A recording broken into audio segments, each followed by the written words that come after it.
We continue now at the top of Daf Ayin Zayin Amid Beis and Meseches Bava Metzia. This is Bava Metzia Daf 77b.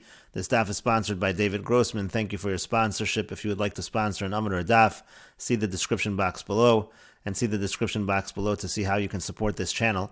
On the previous Amid, the Gemara was discussing Rabbi Dosa's view that the Yad Poel ala Tachtona, the worker, has the lower hand, and Rav said the halach is like Rabbi Dosa, implying that Rav holds that the worker has the lower hand. However, Rav also says that a poel is able to be choser, a worker can retract even b'chatzi hayom, the idea being that avodai heim, that you are considered my servants, says HaKadosh Baruch Hu, not servants to other servants. And so therefore it seems to be a contradiction within Rav. On the one hand, he's paskening like Rabbi Dosa, that the yad poel is ala tachtona, the worker has the lower hand. On the other hand, he's saying the worker is allowed to retract even halfway through the day. And the Gemara said, well, maybe you'll say that Rabbi Dosa makes a distinction between a poel and between a kabbalan, meaning to say by a poel, there we say avodai heim v'lo avodim la'avodim. There even Rabbi Dosa would agree that the worker has the upper hand. When Rabbi Dosa said the worker has the lower hand, he was talking about a kabbalan. The Gemara says, well, that can't be. We can't say Rabbi Dosa makes such a distinction because we have a brisa that talks about, let's say a person is working and then there's some kind of an accident. Let's say shamash meis lo meis, he hears that one of his relatives dies, or achazas ochama, he gets a fever. So then the halacha is no sin lo secharo, he gets his wages. Rashi explains, no sin lo secharo hoel va'onasu, since this is an accident, ein lekonso, you shouldn't impose a fine upon him, v'lasos yado ala tachtona, and give him the lower hand, v'no sin lo chatzi d'mei scharo, let's say he worked half the day, you give him half his wages, that's if he is a worker that is again paid by his time, he's like a schir yom, and the brisa continues, im kablanhu, if he's a kablan, meaning he's paid by the job, no sin lo kablanu, so same thing, you pay him for what he has done so far, and so this brisa clearly is making no distinctions between a schir yom and a kablan, and the question is, who is the author of this brisa? And so the Gemara says, Moni, who's the author of the brisa? Ilay marabbanan. Now, if you're going to say that the author of the brisa is the rabbanan in general say yad poel al halyona, that the worker has the upper hand, that wouldn't make sense. My irya shama shemeis lo meis, osha chazas ochama. Why does the brisa need to discuss he hears that his relative died, or he gets a fever, he's not able to work, the honest that there's some kind of accident? Kilo honest nami ha'amru rabbanan yad poel al halyona. Even if there's no accident, the rabbanan say that the worker has the upper hand. Elalav Rabbi Dosa, he rather is it not Rabbi Dosa, meaning Rabbi Dosa is the author of this brisa. Ushma'amino lo shani leil Rabbi Dosa ben schiras lekablonis, and you see that Rabbi Dosa does not make a distinction between schiras and kablonis, so you can't say that there's such a distinction according to Rabbi Dosa. And Rashi explains, Ushma minami the nakat onus betarvayu, from the fact that it talks about an accident in both of them. Halo anisi lo. It sounds like if there'd be no accident, this wouldn't be true. Ve'afilu schiris nami, and apparently that would be true even in a situation of schiris, again, that we would say, yad poel ala tachtona, according to Rabbi Dosa. So again, it seems to be a contradiction within Rav. On the one hand, he's paskening like Rabbi Dosa, that we say yad poel ala tachtona. On the other hand, Rav says that a poel can be choser even b'chatzi hayom. And so the Gemara answers, Amar Rav Nachman bar Yitzchak. Rav Nachman bar Yitzchak says, this brisa that we just quoted, B'davar ha'avad, is talking about where it's a situation that is a potential loss of money. V'divrei hakol, it actually follows everyone. Rashi explains, Amar Rav Nachman bar Yitzchak, Liolam shani le. Really, Rabbi Dosa does make a distinction between a schir yom and between a kabbalan, meaning to say by a schir yom, Rabbi Dosa would agree that the schir yom has the upper hand. Umodahu b'schir diyado al halyona. He admits by a schir yom that the schir yom, this poel, has the upper hand. And so then the question is, if he admits that he has the upper hand, what do we need to discuss an onus for? V'hada nakat onus b'sacher. Now the reason why the brisa talks about there being an accident by a sacher, what do we need to talk about an accident for? Anyhow, the sacher has the upper hand. Afilu rabbanan nami amrila. That's actually even according to the rabbanan. The lo honest lo hadr, that if there would not be an accident, he wouldn't be able to just retract. And kol shekain Rabbi Dosa, and that's certainly true according to Rabbi Dosa as well, because Rabbi Dosa in general says workers get the lower hand. V'ham mas nisin b'davar ha'avad askinan. And what's actually going on in this brisa happens to be talking about what it represents a loss of money for the owner. There we're actually stricter on the worker.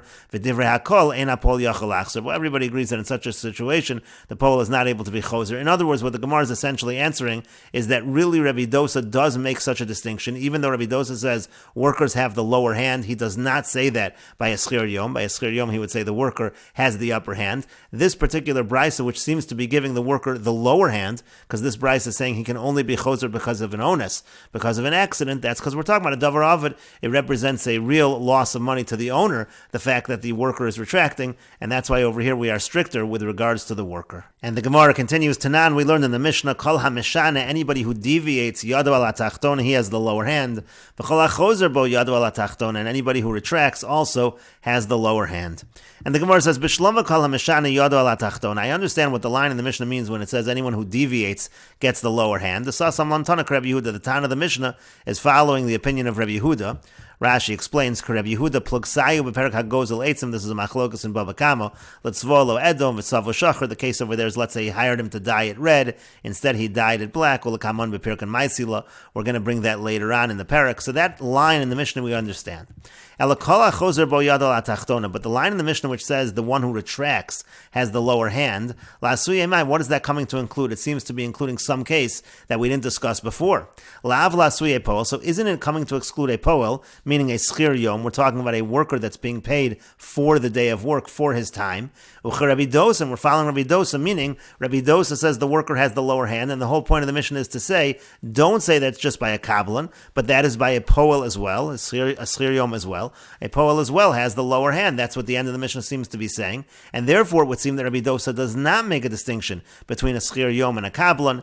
And the Gemara says that is correct. Ella rather will say as follows, Rabbi Dosa tarti kama. Rabbi Dosa actually does say both, meaning to say, Rabbi Dosa always says that a worker has the lower hand in terms of retracting, whether we're talking about a kabbalan, whether we're talking about a schir yom. So the question then is just on Rav, because Rav said we hold like Rabbi Dosa, and on the other hand, he said a poel has the upper hand. A poel is able to be choser even b'chatzi hayom, and that's what the Gemara says. V'Rav savar la kavase b'chada, upala gale b'chada. Rav holds like Rabbi Dosa only in one regard, but he argues with Rabbi Dosa in the other regard, meaning to say Rav is the one that will make a distinction between a schir yom and a kabbalan.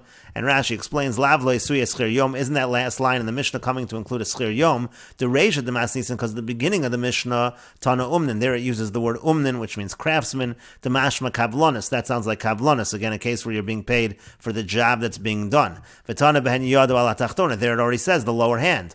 Hadar Tana kol hachozer. Then the Mishnah then says anyone who retracts gets the lower hand. La suye poel. That comes to include a worker, meaning to say a worker who's being paid by the day, by his time. And the Gemara continues, same if you want, I could say another answer, meaning we can understand the Mishnah that really Rabbi Dosa does make this distinction between a kabbalan and a schir yom. And what does that last line in the Mishnah mean? Kol hachozer bo yadu ala tachtona. That line in the Mishnah which says that the one who retracts has the lower hand, it's not coming to include even a situation of a schir yom, rather l'chidetanya, rather it's coming for what is taught in the following brisa. Kol hachozer bo ketzad. Anyone who retracts, what exactly does that mean? How so? Let's say a person sells a field to his friend for 1,000 zuz. V'nasan lo mos mehen masayim zuz, and the buyer gives 200 zuz. He gives essentially a down payment, some of the money, and then one of the parties is going to retract when part of the money has been given. So the Brisa says, Bizman sham mocher chozer bo. Let's say it's the seller who wants to retract. So yad lokeach al holiona. So the buyer has the upper hand. Ratza omer lo tenli ma'osa. If he wants, he could say, give me back my money. I gave you 200, but I didn't actually complete it. Now you want to retract, so I want my money back. O tenli karka keneged mosa. He has the upper hand, so he can also say, or give me land corresponding to the amount of money I gave. And mehechan magbio mino ijis. And from what kind of land does he have to give him? He has to give him from the very best land, because since the mocher was the one who retracted, therefore the lokach has the upper hand. That's what it means. Whoever retracts is going to get the lower hand. Uvizman shelokach chozer bo. And if it's a situation where the buyer retracts, yad mocher al olyona, then the seller has the upper hand. Ratza omer lo helach mosecha. He could say, meaning the seller could say, take back your money. Ratza omer, or he could say helach karka keneged mosecha, take land corresponding to the amount of money that you gave. And in this case, it's the seller with the upper hand. So mehechan magbio, from what kind of land does he give him? Min haziboris, he gives from the worst land. And the Brisa continues. Rav Shimon ben Gamliel Omer. Rav Shimon ben Gamliel says, "Milamden osan shelo yachzer." We actually teach them in such a situation that they're not able to retract. Meaning, we set it up in a way where there is no retraction. action. That's not an option. Keitzad how so? Kosev lo. What he does is as follows. He writes for him, Ani ploni ben ploni macharti sode plonis leploni. I so-and-so sold this field to so-and-so. Be elef zuz for 1,000 zuz. V'nasan li mehem masayim zuz. And he gave me 200 zuz of the 1,000.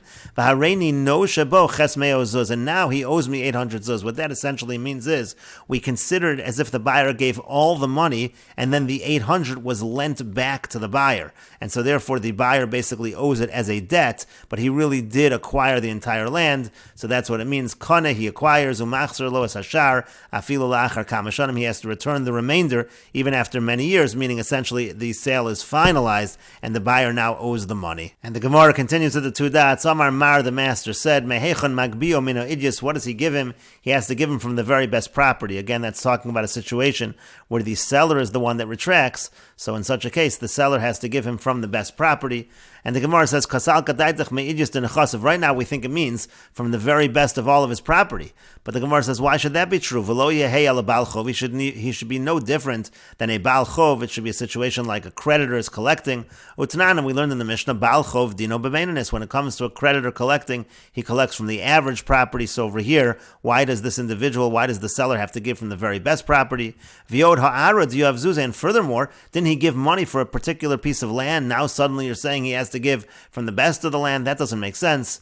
And the Gemara says, Amar Rav Nachman bar Yitzchak. Rav Nachman bar Yitzchak says, Me'idyus sheba u'miziboris sheba. When we say from the best of the land or from the worst of the land, we don't mean from the property, all the property of the seller, the best of his land or the worst of his land. We mean from that particular plot of land that was being bought, from within that plot of land, he has to give from the very best. Let's say, again, it's a situation where the seller retracted. Again, the seller has the lower hand. He needs to give the best from that property.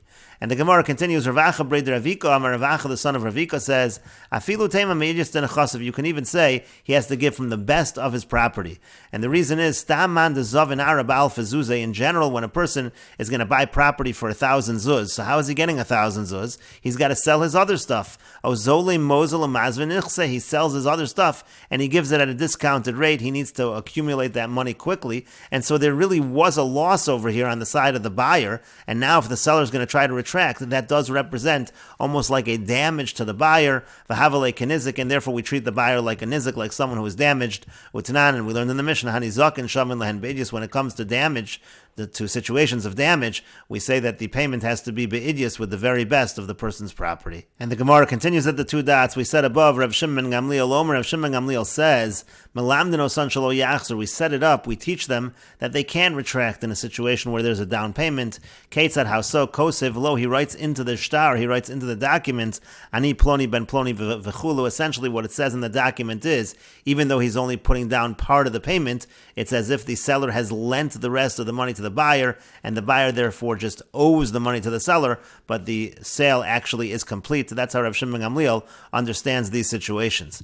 And the Gemara says, Taima dekasav lehachi. The reason why this works is because they wrote that into the shtar, meaning if they explicitly write into the shtar that by giving the down payment, we're going to consider the rest to be a loan, and therefore the lokeach acquires the entire field, then we say he acquires the entire field.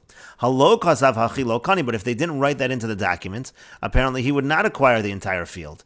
And so the Gemara asks, Vatanya, but we learned in a Braisa, if somebody gives a down payment to his friend, he says to him, if I retract, then the down payment that I gave is going to be forgiven to you, you'll keep it. And the other party says, if I'm the one that retracts, I'll double back the down payment to you. Those conditions actually are considered to be binding. Divri Rabbi Yossi, that's Rabbi Yossi's opinion. Rabbi Yossi follows his opinion, Diamar Asmachta Kanya, who says that an Asmachta is Kona, this is essentially an Asmachta, because when the person says, if I back out, he's not intending on backing out, yet he's making this kind of a promise, and Rabbi Yossi says that kind of a promise is considered to be binding. Rabbi Yehuda says, Dayo sheyikne keneged ervono. It is sufficient that what he gave, he'll acquire whatever he's buying, corresponding to the amount of the down payment that he gave. Amar Rav Shimon ben Gamliel says, Bamedvar mamurim, when is this true? Bisman sha'amar lo ervuni yikon. That's if he says my down payment should acquire. Avol machar lo sada be'elav zuz. But let's say he sells him a field, and this is the case that we're focusing on. Let's say he sells him a field for 1,000 zuz. V'nasan lo mehem chomesh meo zuz, and he gives him a down payment. He gives him 500 zuz, kana, so then he acquires the field, umachzer lo es hashar, he has to give, he owes the money in this case, meaning the buyer acquires the whole field, and he owes the rest of the money as a debt, afilu lachar kamashanim, even after many years. And the point of the Gemara over here is to ask that Rav Shimon ben Gamliel here seems to be saying, even though they did not write it into the shtar, this is automatic. We say that the down payment acquires the entire field, and he owes the rest. And so the Gemara answers this contradiction. Lo kash, it's not difficult. Hada ka'ayil v'nafek azuze. In one case, we're talking about a situation where the seller is going in and out for money. It's clear that he needs cash. In a situation where it's clear that he needs money, so then we say that it's not automatic that the buyer acquires the entire piece of land and just owes the rest. This is a situation where the seller really needs all the money. But hada lo ka'ayil v'nafek azuze, the other case is a situation where the seller is not going in and out to get money. It's not that the seller needs the money, and in that situation we do automatically assume that the rest turns into a loan. And Rashi explains the Gemara inferred from Rav Shimon ben Gamliel the kasavachi that it has to actually be written into the document shezakvu ala b'milva, that the rest is being turned into a loan. And again, the Gemara asks the question from the Brisa that Rav Shimon ben Gamliel seems to say the opposite. And the Brisa first brought the opinion of Rabbi Yossi that an asmachta is kona, and then the Brisa brought Rabbi Yehuda, and Rabbi Yehuda said that the down payment that was given, he acquires corresponding to the value of that down payment. And then Rav Shimon ben Gamliel said, "B'ameh davar mamurim, when is this true? Sheyachol lachzer bo v'lo yitol zeh ela keneged ma'osav, that this person can retract, and then the one that gave the money is only going to get corresponding to the amount of money that he gave. That's bizman shenosnu lo b'toras a ravon. That's in a situation where he gave it as an a ravon, v'lo b'toras tchilas piron, not in a situation where he gave it as the beginning of his payment. What does it mean that he gave it as an a ravon? Diamar le ervuni yikon. It means to say that he said my down payment, or the amount I'm paying now, this a ravon should be kona yikna hakol. It should be kona the entire thing. And essentially that's a meaningless statement. Meaning to say, if he says that ervuni yikon, he says this down payment should acquire the entire thing, and of course the seller is not willing to sell the whole thing just for the down payment, it's a meaningless statement. So that's where we say that what he gave is only going to acquire corresponding to the amount of money that he gave. And then Rav Shimon ben Gamliel goes on to say, Avol naslo b'toras tchilas piron, but if he does give it to him as a down payment, he essentially says this is just the beginning of the payment, and I owe you the rest, so havelu hashar milvelov, so then the rest becomes like a loan. And again, the contradiction was, it seems to be that it's automatically a loan. Kana hakarka kulo, he gets the entire land. Umachzer lo es hashar afilu achar kamashanim, he just owes him the rest as a loan. He returns it to him even after many years. And again, that's the contradiction. Does Rav Shimon ben Gamliel require that it gets written into the contract or not? And the Gemara's answer was, Hada ayil v'nafek azuzi, it depends if the seller is looking for money. Hayde katani di lo zakfu ala b'mil v'chozer, when we said that if he doesn't actually write it into the shtar, he doesn't actually write it into the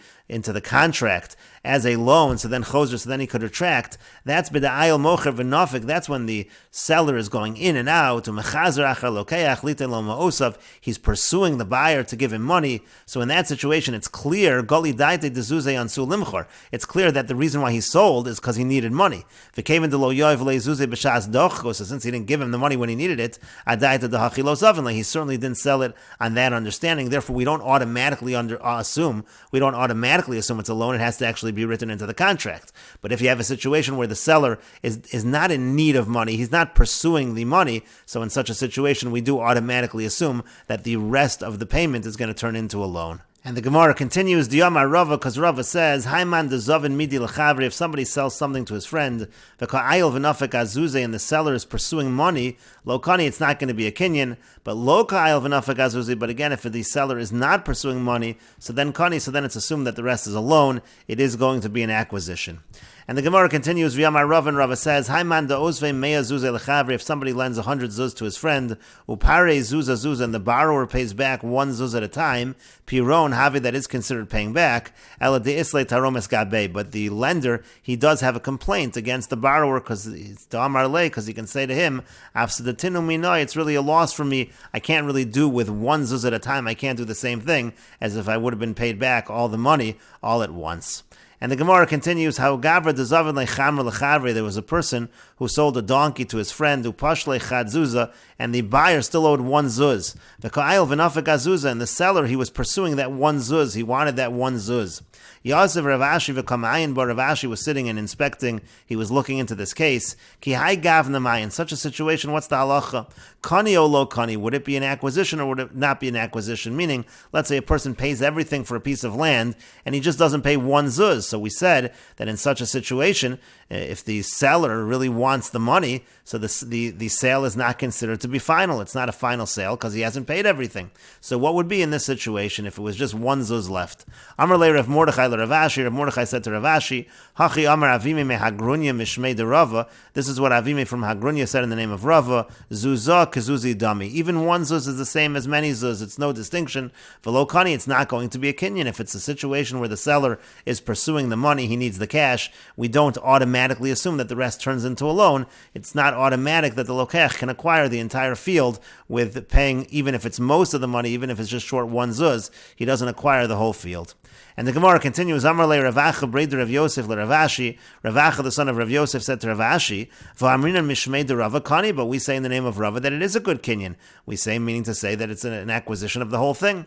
Amar le said to him, to targum shemaitach, we can explain your teaching, b'mocher sadeo, that's talking about in a situation when he sells his field. And Rashi explains, the Zavin lechamra, he sold chamor. We're talking here, Rashi is essentially saying it's not chamra wine, but it's referring to chamor, it's referring to a donkey. Upashka lokech had zuzah, and the lokech, the buyer still owed one zuz. V'ka'ayil v'nafik mocher ahu zuzah, but the seller, he was pursuing that one zuz. It's clear that he wanted all of the money. So ki gavna, in such a situation, mishum chad zuzah, if all that's left is one zuz, mi'amrina dematzi l'mahadr, do we still say that he's able to retract? And we will continue with this discussion in the next video on Daf Ayin Ches Amud Aleph.